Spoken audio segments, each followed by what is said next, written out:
Lois, Director of Research at the McGregor Company. Today I'm outside of Athena, Oregon at one of our winter wheat variety, seed treat, and plant nutrition trials.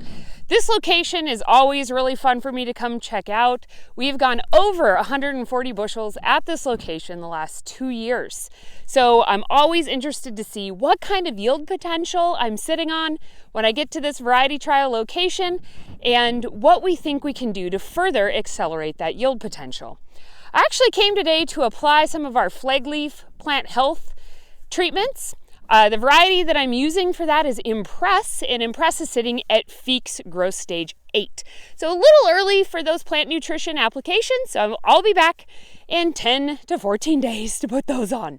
But I do have some earlier varieties that are all the way at GS9 and GS10, and I wanted to walk through some of my thoughts on what the crop is looking like, how that frost damage and the lack of moisture in this location is affecting our yield potential, and if those flag leaf plant health plus nutrition, focusing on that flag to finish timing, how that's going to play in the environment that we've been dealt this year. So let's go take a look. This is an example of what I'm seeing quite a bit. So what we have here is the main tiller and T1 are going to produce a nice healthy head. They look unaffected by the frost really, and the tillers that were your second or spring tillers, those look affected by the frost. I'm going to dissect these and see if there's any live heads in there, but you can see here we go. That's what that flag leaf is looking like, and I'm going to assume that that head is dead. So that means those tillers that were up and out in the fall. So when I talk quite a bit about phosphorus in the fall, why is it so important? It's because of these guys. It's your fall tillers. These spring tillers are the ones that were likely affected by the frost that we experienced in this region. So I'm going to dissect these heads and see what they look like. Here's a node right there. There's the second node, so cut above here. And I'm just going to split the stem.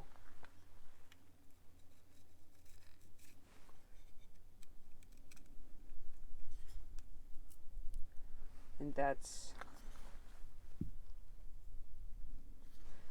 you see in there, there's no viable head. This is Impress. It looks really nice. And when you get down in there, the flag leaf is just starting to emerge. Collar has not completely undone, so this would be classified as Feeks growth stage 8. And when we're thinking about those plant health plus nutrition applications, we'd really like it to be well into Feeks 9 and Feeks 10 so that we are well timed for heading, protecting the entire flag leaf, and affecting that reproductive phase. This is the head off the T1, so not actually the main stem, but the second. And I went ahead and counted the spikelets, which are the structures here. They go up the head. We're sitting on 18 spikelets. I started on this spikelet right here because I thought this one, when I flip that over and check it underneath the scope, it looks like there might not be any grains there. So I counted 18 spikelets on this head in the main stem. Same head underneath the hand lens, you can visualize the florets or awns in each one of those. What I'm counting is I'm seeing between 4 and 5 awns on each one of those spikelets, and you can associate an awn with a floret. So we're sitting on 18 spikelets, and let's go conservatively 4 florets per head on our main stems. Look at a different variety. This is Midas. It's a much earlier variety than Impress. Here we can see heads in the boot. Full flag leaf emergence. We're complete on to Feeks growth stage 9, and it will not be long before the head is out of the boot and we'll be in Feeks growth stage 10, which is perfect timing for our flag leaf plant health applications. Early maturing varieties, so we can see the head structure a little bit better. I'm going to go ahead and count this. 1, 2, 3, 4, 5, 6, 7, 8, 9, 10, 11, 12, 13, 14, 15 spikelets on this head, not counting the bottom 2. I'm going to see if I can visualize some of those florets a little bit better for you. There, that's a little bit easier to see. And conservatively, these are trying to put on 4 florets per spikelet. So what is the timing that we can affect how many of these florets we are actually going to keep per head? So some follow-up to what we're seeing in the crop today at Athena. So I showed you those pictures about the tillers aborting, but I also showed you those pictures about the yield potential that's sitting in those heads. So if you want to know how many plants per acre you're sitting on, you take 12 divided by your row spacing times 12. That gives you how many inches in a row would equal a square foot, and you can do some math. In our region, we average about 55 plants per square foot. So when I start doing some counting and math here, we're actually, even with those aborted tillers, we're sitting right at 55 to 60 heads per square foot. So yield potential wise on our heads per acre, we are stacking up to right exactly where our region typically is. So what about that, the spikelets per head and fertile florets per spikelet, because those are very important yield components that we could affect primarily with nitrogen during stem elongation. Well, I counted those I counted those spikelets, and remember we were sitting between 16 and 18 spikelets, and floret-wise, we were between 3 and 4 florets, and in some cases we could already find 5. You do that math, and we're sitting north of 45 to 50 grains per head. Our region is right at 40. So we're actually ahead of where we normally are for yield potential on our grains per head. So that leaves one more yield component yet to go. That is weight of each one of those grains.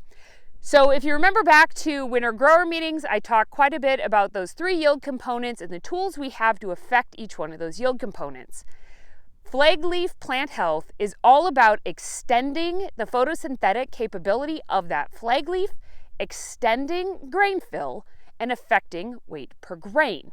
So when I look at the yield potential we have at this location, I am concerned, or I want to make sure that I maximize my weight per grain, because so far I'm sitting pretty darn close to average, a little above average of my heads per acre and my grains per head. So remember those tools that we have to extend the photosynthetic capability of that flag leaf to maximize our stay green effect. We have found that applications of flag leaf fungicides paired with enough foliar nutrition to actually increase the photosynthetic capability of that plant, we were able to affect our grain fill period.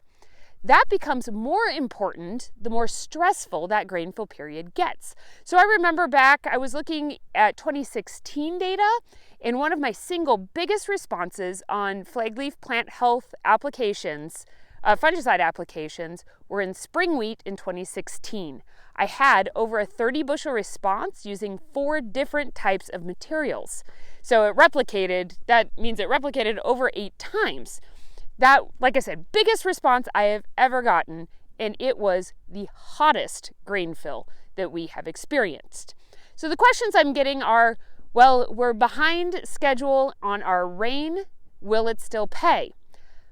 Well, the last 3 years we've been pretty average to above average on rain. I don't have the data when we are as below as we are today.